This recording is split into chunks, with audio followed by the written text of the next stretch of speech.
Let us take another example for first come first serve scheduling algorithm. So ನಿಮಗೆ question ಈ ಥರ ಬರುತ್ತೆ ಎಕ್ಸಾಮಲ್ಲಿ. So question is like consider the processes P1, P2, P3, P4 arrives for execution in the same order. Okay, ಇದೇ ಆರ್ಡ್ರಲ್ಲಿ execute ಆಗ್ತಾ ಇದೆ. P1, P2, P3, P4 this is the order, remember. Okay, and with the arrival time 0. ಎಲ್ಲ ಪ್ರಾಸೆಸ್ಸಿನ arrival time ಕೂಡ 0 ಇದೆ. And given the burst time ಕೂಡ ಕೊಟ್ಟಿದ್ದಾರೆ ಆ ಎಲ್ಲ ಪ್ರಾಸೆಸ್ಸಿಗೆ. So it is here process ಮತ್ತು ಬಸ್ ಟೈಮ್ ಅದರ ಕರೆಸ್ಪಾಂಡಿಂಗ್ ಇಲ್ಲಿ ಕೊಟ್ಟಿದ್ದಾರೆ.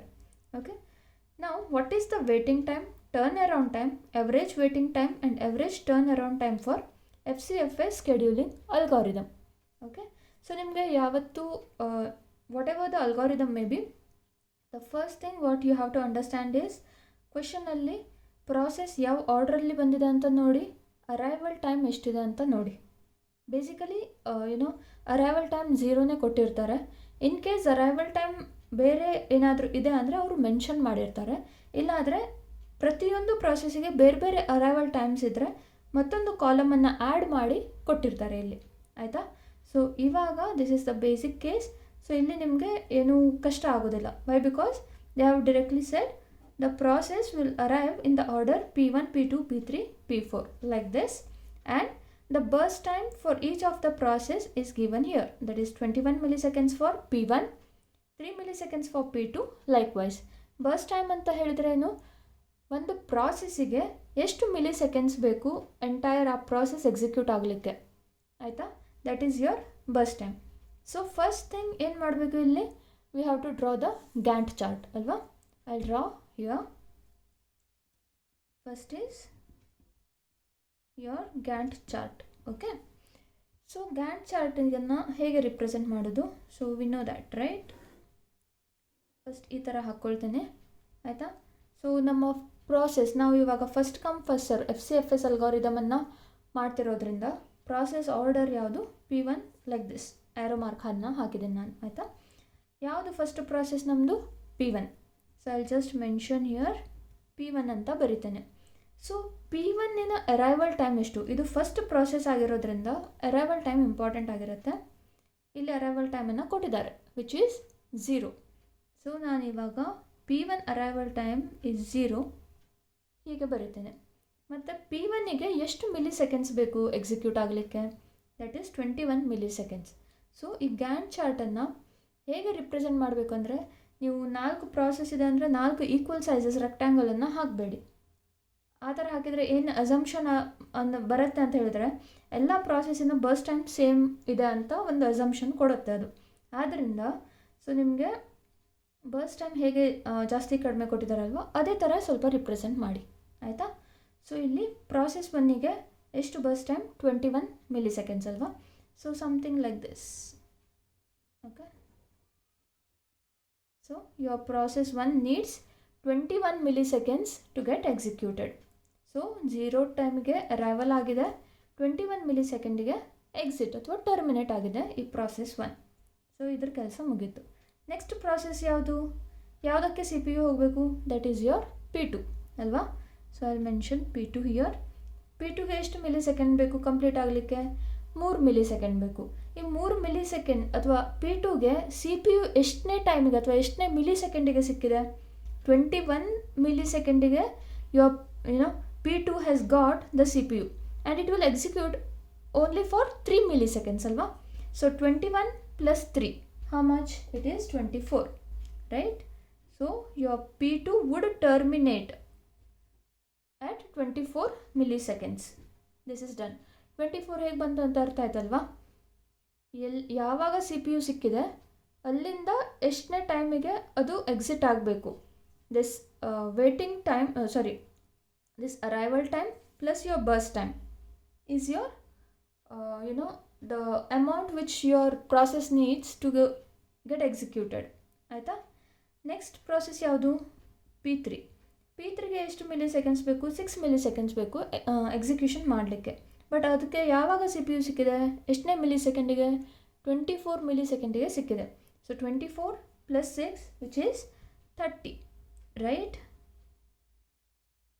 30. ಲಾಸ್ಟ್ ಪ್ರಾಸೆಸ್ ಯಾವುದು? P4. So P4 would need only 2 milliseconds ಅಲ್ವಾ? 30 + 2 is 32. ಸೊ ಇಲ್ಲಿ ಲಾಸ್ಟ್ ಪ್ರಾಸೆಸ್ಸಿನ ಟೈಮ್ ಅಥವಾ ಏನು ಬರುತ್ತಲ್ವ, ಇದು ಕರೆಕ್ಟ್ ಇದೆಯೋ ಇಲ್ವೋ ಅಂತ ಹೇಗೆ ಚೆಕ್ ಮಾಡು ಅಂತ ಹೇಳಿದರೆ, ಜಸ್ಟ್ ಅ ವೆರಿಫಿಕೇಷನ್ ಪ್ರಾಸೆಸ್ ಆಯಿತಾ. So you have got 32 over here. ಇಲ್ಲಿ ಬಸ್ ಟೈಮ್ ಪ್ರಾಸೆಸ್ಸಿಂದ ಕೊಟ್ಟಿದ್ದಾರಲ್ವ, ಇದನ್ನು ಆ್ಯಡಪ್ ಮಾಡಿ. 21 + 3 + 6 + 2. So how much? It is 32 milliseconds, and here also you have got 32 milliseconds. It is a kind of verification, right? Whether it is right or wrong. Okay, we have drawn the Gantt chart. Remember, in the question they have not asked you for Gantt chart, right? They have just told you about waiting time, turnaround time, average waiting time, and average turnaround time, alva? But then also you have to draw this Gantt chart, aita? So ನಾವು ಇವಾಗ ಏನು ಮಾಡೋಣ ಅಂದರೆ, first will calculate the waiting time for all the process. Okay, so I will write here the waiting time for P1, P2, P3, P4. ಯಾಕೆ ನಾನು P1, P2, P3, P4 ಬರ್ತಿದ್ದೀನಿ ಅಂತ ಹೇಳಿದರೆ, ಇಲ್ಲಿ ನಿಮಗೆ ಆರ್ಡರ್ ಕೊಟ್ಟಿದ್ದಾರೆ P1, P2, P3, P4 ಅಂತ. ಅದೇ ಆರ್ಡ್ರಲ್ಲಿ ಕೂಡ ನಾನು ಗ್ಯಾಂಟ್ ಚಾರ್ಟ್ ಹಾಕಿದ್ದೇನೆ, ವೇಟಿಂಗ್ ಟೈಮು ಕೂಡ ಹಾಗೆ ಬರೀತೇನೆ, ಟರ್ನ್ ಅರೌಂಡ್ ಟೈಮ್ ಕೂಡ ಇದೇ ಆರ್ಡ್ರಲ್ಲಿ ಬರೀತೇನೆ. ಇನ್ ಕೇಸ್ ನಿಮಗೆ ಇಲ್ಲಿ ಆರ್ಡರ್ ಚೇಂಜ್ ಆಯಿತು ಅಂತ ಹೇಳಿದರೆ, suppose ಆರ್ಡ್ರನ್ನು P4, P3, P2, P1 ಅಂತ ಕೊಟ್ಟರೆ, ಗ್ಯಾಂಟ್ ಚಾರ್ಟು ಕೂಡ ನೀವು P4ಇಂದನೇ ಸ್ಟಾರ್ಟ್ ಮಾಡಬೇಕಾಗತ್ತೆ. Okay, whenever the arrival time is 0. It depends on the arrival of the processes in which order they have arrived. Okay, ಇವಾಗ Gantt ಚಾರ್ಟನ್ನು ನೋಡಿ ಹೇಗೆ ವೇಟಿಂಗ್ ಟೈಮನ್ನು calculate ಮಾಡಬಹುದು ಅಂತ ಹೇಳ್ಕೊಡ್ತೇನೆ. ಅಗೇನ್ ನಿಮಗೆ ವೇಟಿಂಗ್ ಟೈಮ್ ಮತ್ತು ಟರ್ನ್ ಅರೌಂಡ್ ಟೈಮ್ಗೆ ಫಾರ್ಮುಲಾಸ್ ಇದೆ, ಫಾರ್ಮುಲಾಸನ್ನು ಆಮೇಲೆ ಹೇಳ್ತೇನೆ, ಆಯಿತಾ. So first waiting time for P1. Okay, so waiting time ಅಂತ ಹೇಳಿದರೆ ಏನು? ಆ್ಯಸ್ ದ ನೇಮ್ ಸಜೆಸ್ಟ್, ಎಷ್ಟು ಮಿಲಿಸೆಕೆಂಡ್ಸ್ ವೇಟ್ ಮಾಡಿದೆ ಒಂದು ಪ್ರಾಸೆಸ್ CPU ಸಿಗಬೇಕಿದ್ರೆ. ಸೊ P1 ಎಷ್ಟು ಮಿಲಿಸೆಕೆಂಡ್ ವೇಟ್ ಮಾಡ್ತು CPU ಸಿಗಲಿಕ್ಕೆ? It has not waited, it has just, whenever it arrived at the 0th millisecond, it got the CPU, alva? So waiting time of P1 is 0 millisecond. Aita? What is the waiting time of P2? P2ಗೆ P2 ಎಷ್ಟು wait ಮಾಡಿದೆ, ಎಷ್ಟು milliseconds wait ಮಾಡಿದೆ CPU ಸಿಗಲಿಕ್ಕೆ? It has weighted 21 milliseconds. ಆಮೇಲೆ ಅದಕ್ಕೆ CPU ಸಿಕ್ಕಿದೆ ಅಲ್ವಾ? So waiting time of P2 is 21 milliseconds. What is the waiting time of P3? It is here, left hand side, 24 milliseconds. Then waiting time of P4 is 30 milliseconds. Correct? Okay. Then what is the average? Average waiting time. So this is nothing but ಇದೆಲ್ಲ add ಮಾಡಿ total number of process ಎಷ್ಟಿದೆ ಅದರಿಂದ divide ಮಾಡೋದು. So waiting time of P1 plus P2 plus P3 plus P4 whole divided by the total number of process. Okay, that means here 0 plus 21 plus 24 plus 30 divided by ಎಷ್ಟು process ಇದೆ? 4 process ಇದೆ. So it comes around 18.75 milliseconds. Okay, this is the waiting time for all the processes. This is the average waiting time, right? This one, average waiting time. Okay, so ಏನು calculate ಮಾಡಿದ್ದೀವಿ? We have calculated this waiting time and average waiting time ಆಯಿತು. ಇವಾಗ ಏನು ಮಾಡಬೇಕು? Turn around time ಮತ್ತು average turn around ಟೈಮನ್ನು calculate ಮಾಡಬೇಕು. Fine, Gantt ಚಾರ್ಟನ್ನು ನೋಡಿ ಹೇಗೆ ಟರ್ನ್ ಅರೌಂಡ್ ಟೈಮನ್ನು ಕ್ಯಾಲ್ಕುಲೇಟ್ ಮಾಡೋದು ಅಂತ ನಾವು will see. So turn around time for P1, P2, P3, P4. Okay, turn around time ಅಂತ ಹೇಳಿದರೆ ದ ಕಂಪ್ಲೀಷನ್ ಟೈಮ್. ಓಕೆ, ಬೇಸಿಕಾಗಿ ಹೇಳಬೇಕಂದ್ರೆ ಒಂದು ಪ್ರಾಸೆಸ್ ಎಷ್ಟು ಹೊತ್ತು ನಂತರ ಎಕ್ಸಿಟ್ ಆಗಿದೆ ಅದನ್ನು ನಾವು ಟರ್ನ್ ಅರೌಂಡ್ ಟೈಮ್ ಅಂತ ಹೇಳ್ತೇವೆ. ಓಕೆ, ಸೊ P1, ಓಕೆ, ಇಲ್ಲಿ ಗ್ಯಾಂಟ್ ಚಾರ್ಟಲ್ಲಿ ಕಾಣಿಸ್ತಿದಲ್ವಾ, P1 ಎಷ್ಟನೇ ಮಿಲಿಸೆಕೆಂಡಿಗೆ ಟರ್ಮಿನೇಟ್ ಆಗಿದೆ ಅಂತ ಚೆಕ್ ಮಾಡೋದು. P1 ಯಾವಾಗ ಟರ್ಮಿನೇಟ್ ಆಯಿತು ಅಥವಾ ಅದರಲ್ಲಿ ಎಕ್ಸಿಕ್ಯೂಷನ್ ಕಂಪ್ಲೀಟ್ ಆಯಿತು? 21 milliseconds. So turnaround time of P1 is 24 milliseconds. P2 ಎಷ್ಟು, ಯಾವಾಗ ಎಕ್ಸಿಟ್ ಆಯಿತು P2? 24th ಮಿಲಿಸೆಕೆಂಡಿಗೆ ಎಕ್ಸಿಟ್ ಆಯಿತು ಅಲ್ವಾ. P3 ಯಾವಾಗ ಎಕ್ಸಿಟ್ ಆಯಿತು? 30 millisecond. P4 it is 32 milliseconds. So this is the turnaround time for all the process. Then what is average turnaround time? Okay, so same ಎಲ್ಲವನ್ನು add ಮಾಡಿ total number of process, right. So 21 + 24 + 30 + 32 divided by 4. So this comes around 26.75 milliseconds. We have also found out the turnaround time and average turnaround time. So ಇದು ಏನಂತ ಹೇಳಿದರೆ ನಾವು ಹೇಗೆ calculate ಮಾಡಿದ್ದು, this is just based on your Gantt chart as well as ಇಲ್ಲಿ ನಿಮಗೆ arrival time 0 ಅಂತ ಕೊಟ್ಟಿದ್ದಾರೆ. So it is very easy to do like this one. But ನಿಮಗೆ ಆ್ಯಕ್ಚುಲಿ ಫಾರ್ಮುಲಾಸ್ ಇದೆ, ಆಯಿತಾ. ಸೊ ವೇಟಿಂಗ್ ಟೈಮ್ ಫಾರ್ಮುಲಾ ಏನಂತ ಹೇಳಿದರೆ, ಇದಕ್ಕೆ ಫಾರ್ಮುಲಾಸ್ ಆಯಿತಾ. Waiting time of all the ಪ್ರೊಸೆಸ್ಸಿಗೆ ಫಾರ್ಮುಲಾ ಮತ್ತು ಟರ್ನ್ ಅರೌಂಡ್ ಟೈಮಿಗೂ ಕೂಡ ಫಾರ್ಮುಲಾ ಇದೆ. So waiting time is equal to your turnaround time minus burst time.